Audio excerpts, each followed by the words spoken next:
A bright, cheerful animation of a lush green forest unfolds before us. Birds are singing, and small animals are playing. Amidst this picturesque setting, a title card appears reading, "The Clever Rabbit and the Greedy Fox" in a fun, colorful font. Upbeat, gentle instrumental music fills the air. Our story takes us to the heart of a beautiful, green forest. A forest where all the animals lived in peace and harmony. Every morning the sun would rise, telling a new story, a story of joy, kindness, and life lessons. And so our tale begins with the introduction of a very special resident of this enchanted woods. In the center of the forest, nestled beneath the roots of an ancient oak tree, stood a cozy rabbit burrow. Here lived a small, white rabbit with bright, intelligent eyes. His name was Arnie, and he was known throughout the forest for his cleverness and quick thinking.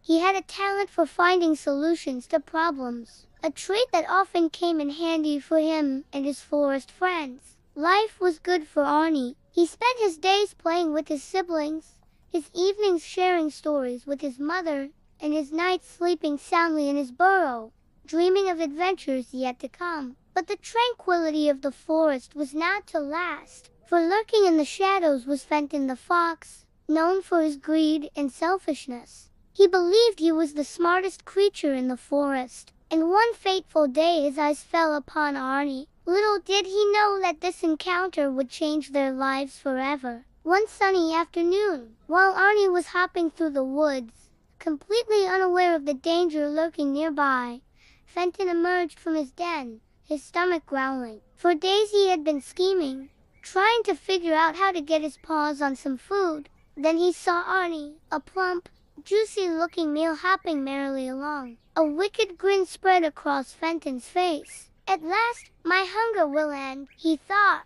As Fenton stealthily approached Arnie, his heart raced with anticipation. Any moment now and he would have his prey. But then, as if sensing danger, Arnie stopped in his tracks, turned around and stared directly at Fenton. Fear momentarily froze Fenton in his tracks, but quickly composing himself, he put on his best innocent smile and said, well, hello there, Arnie. What a lovely day for a stroll, isn't it?" Arnie, though suspicious, decided not to let fear overrule him. After all, he had heard tales of Fenton's cunning, but he wasn't about to be intimidated. "Indeed, it is a fine day," Arnie replied calmly, trying to hide the thumping of his heart. "Just perfect for gathering berries, don't you think?" Unafraid, Fenton suggested, "Why don't we go berry picking together? After all, there's more fun in numbers." Now, despite his fear,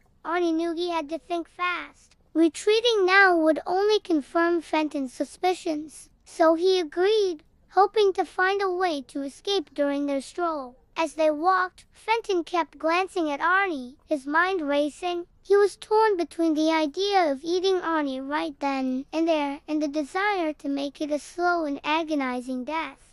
But patience, he told himself, patience is a virtue. Soon enough, he would have his dinner. Meanwhile, Arnie, aware of the danger he was in, kept his wits about him. He pretended to pick berries, all the while keeping an eye on Fenton, searching for a way out of this predicament.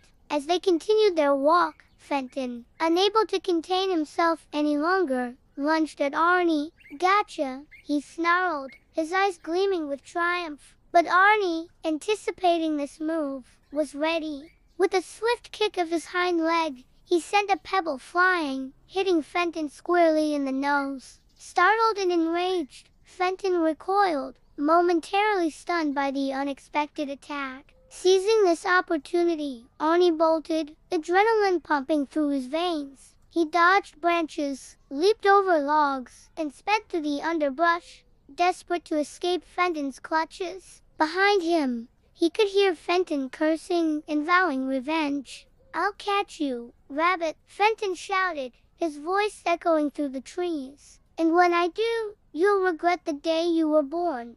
Now, despite Fenton's threats, Arnie knew that his pursuer would eventually tire and give up the chase. Still, he didn't dare relax. Arnie had dealt with this cunning fox before, and he knew better than to underestimate him. As the chase continued, Arnie noticed a small opening ahead. It was barely big enough for him, but it might just be enough to shake off Fenton. With renewed determination, Arnie dashed forward, squeezing through the narrow gap just as Fenton approached. The opening was too small for Fenton, and frustrated and out of breath, he finally gave up the pursuit. Safe at last, Arnie collapsed against a tree, his heart pounding in his chest. Panting heavily, he could feel the tension draining from his limbs. He had escaped Fenton, but he knew it was only a matter of time before the sly fox came up with another scheme. Determined not to be caught off guard, Arnie knew he needed a plan of his own, so he set about building a trap, using everything he had learned from observing the forest and its inhabitants. He devised a plan that relied on the natural environment, blending seamlessly into the surroundings.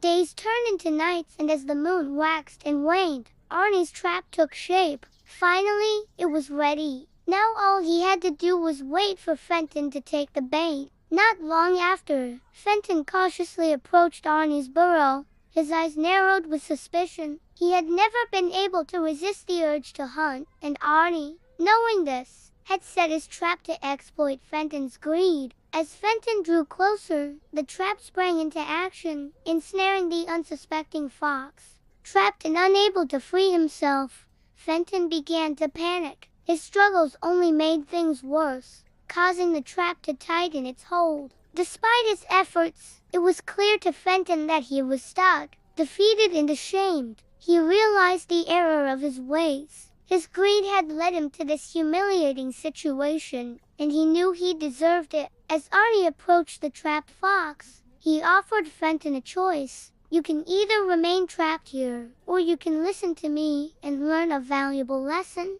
Fenton, humbled by his experience, chose to listen. Arnie spoke to the fox about the importance of living in harmony with others, emphasizing that greed and selfishness only lead to suffering. Fenton listened intently, realizing the truth in Arnie's words. When Arnie finally released him from the trap, Fenton was a changed fox. He apologized for his past behavior and promised to live a better life. From that day on, Fenton and Arnie became friends. They worked together to help the other forest animals, and Fenton even helped Arnie improve his trap, making it more efficient and less harmful. Together, they brought balance and harmony to the forest, proving that friendship and kindness can triumph over greed and selfishness. And so the tale of the clever rabbit and the greedy fox is remembered throughout the forest. A reminder that true strength lies not in physical power, but in intelligence, kindness, and the courage to stand up for what is right. The animals in the forest lived happily ever after, and the story of the clever rabbit and the greedy fox became a legend, passed down through generations of forest creatures, a testament to the enduring power of wit, compassion, and the unwavering spirit of camaraderie.